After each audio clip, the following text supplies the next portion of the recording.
Ngayon naman po ay alamin natin ang mga maling akala tungkol sa sakit na TB or tuberculosis. Unang tanong, namamana po ba ang sakit na TB? Tama o mali? Mali po. Dahil ito po ay airborne, hindi po ito na ipapamana sa dugo. Pangalawang tanong naman po, makakahawa ba ang paggamit ng kubyertos ng may sakit na TB kapag ginamit mo yung ginamit nilang kubyertos? Tama o mali? Mali po. Dahil sabi ko nga kanina, ito po ay nakukuha kapag ang taong may TB ay umubo o humatsing na walang takip sa bibig o sa ilong. So ito po ay dala ng hangin na may bakterya o mikrobyo ng TB.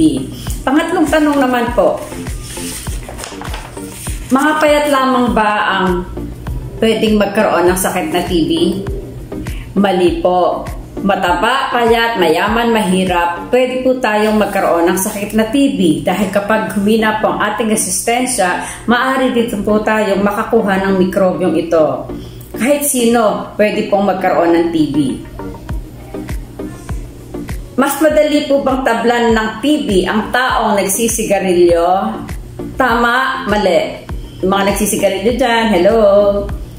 So, mas mahina po ang baga o resistensya ng isang taong nagsisigarilyo. Pero hindi naman po itong pagsisigarilyo ang sanhi ng TB.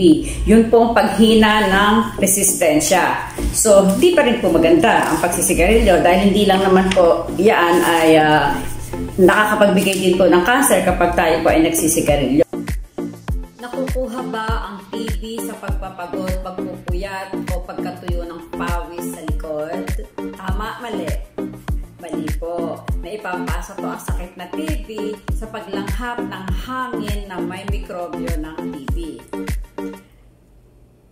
Nakukuha po ba ang TB sa pakikipaghalikan o pakikipagtalik? Mali po. Hindi po siya sexually transmitted. Ito po ay naipapasa kapag nalanghap mo po yung hangin na may bakterya ng TB. Mas madali bang tablan ng TB ang taong mahilig uminom ng alak? Tama, mali. Mali po. Hindi ka agad-agad magkakaroon ng TB kung mahilig uminom ng alak. Maliban na lang po kung yung mga kainuman nyo ay meron palang sakit na TB. Suki mo pa naman siyang kainuman, diba? Tapos nag-video pa kayo, nagkantahan pa kayo. May sakit pala siya. So nalalanghap mo po lahat ng binubugan niya habang siya kumakanta, habang siya nagsasalita, at habang kayo nagtatawanan kapag kayo ay nagiinuman. Ang TB po ba'y nakamamatay? Tama, mali. Tama po. Nakakamatay ang TB kapag ito po ay hindi naagapan o hindi nalunasan kaagad. So ito po ay nakamamatay.